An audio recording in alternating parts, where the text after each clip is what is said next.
Assalamualaikum warahmatullahi wabarakatuh. Perkenalkan, nama saya Madu Arpita Dwi dengan ujung NIM 034 dari kelas 4A PGSD dengan mata kuliah Media Pembelajaran SD berbasis ICT dengan dosen pengampu Bapak Dr. Arman Magister Pendidikan. Di sini saya akan menjelaskan kembali materi mengenai konsep dasar media pembelajaran. Media adalah jamak dari medium yang artinya lebih dari satu atau memiliki arti sesuatu yang banyak. Media juga bisa dikatakan sebagai alat perantara. Media adalah saluran atau channel yang fungsinya itu sebagai alat untuk menyampaikan pesan. Dalam konteks pembelajaran ini, guru itu memberikan pesan berupa materi kepada receiver atau penerimanya, yaitu murid atau siswa maupun peserta didik. Guru sebagai sender tidak boleh mengajarkan secara langsung materi dengan bahasa yang ia baca. Guru harus mampu menyederhanakan atau encoding apa yang dia pelajari sehingga siswa mudah memahami pesan yang disampaikan. Contohnya, saat guru ingin memberitahukan hewan gajah seperti apa, maka guru tersebut akan menyebutkan ciri-cirinya. Misal bentuk gajah itu besar, maka pikiran siswa akan menyingkirkan hewan-hewan yang bentuknya kecil seperti kucing, kelinci, dan lain-lain. Nah, inilah gunanya media dalam penyampaian pesan atau materi. Media bisa membantu guru menyampaikan pesan secara lebih real atau nyata.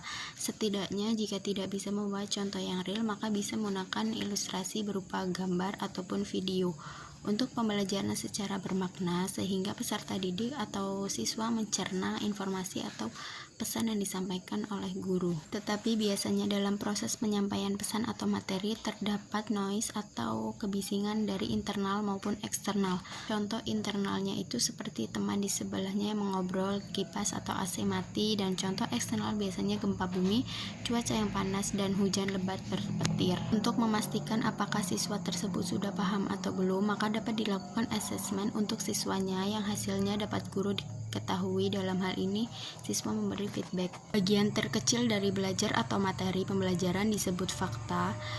Gabungan dari fakta-fakta tersebut disebut data, dan kumpulan dari fakta dan data tersebut disebut dengan informasi. Lalu informasi-informasi itu dikumpulkan menjadi satu untuk bisa menjadi pengetahuan. Oleh information user akan diproses menjadi information using text yang berfokus pada bagaimana guru menggunakan informasi untuk mengembangkan pembelajaran. Misalnya, guru mengumpulkan, menganalisis, dan menerapkan informasi dari berbagai sumber seperti buku, jurnal, hasil asesmen siswa. Untuk merancang strategi mengajar yang efektif.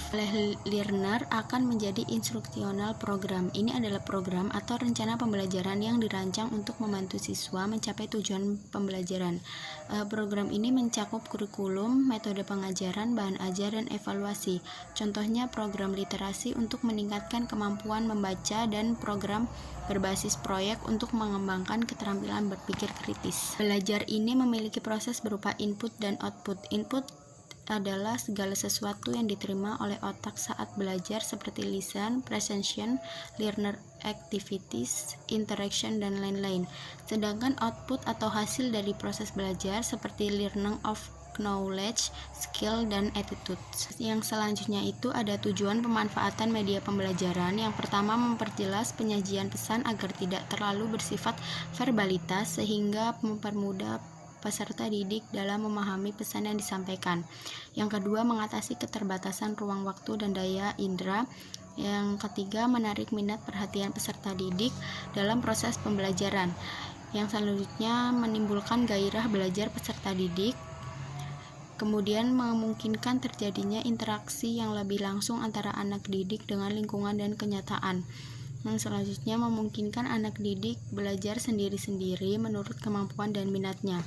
Dan yang terakhir, mempersamakan pengalaman persepsi antar peserta didik dalam menerima pesan. Yang selanjutnya ada 11 kedudukan dan fungsi media pembelajaran. Yang pertama, menginformasikan tujuan pembelajaran. Yang kedua, memotivasi peserta didik. Yang ketiga, menyajikan informasi seperti informasi dasar, pelengkap, dan pengayaan. Yang keempat, menstimulasi diskusi dan interaksi peserta didik. Yang kelima, mengarahkan aktivitas belajar peserta didik. Yang keenam, mengontrol aktivitas peserta didik. Yang ketujuh, memberikan penguatan. Yang kedelapan, memberikan simulasi. Yang kesembilan, melakukan penilaian. Selanjutnya administrasi, dan yang terakhir penelitian dan pengembangan. Sekian penjelasan materi dari saya akhiri. Wassalamualaikum warahmatullahi wabarakatuh.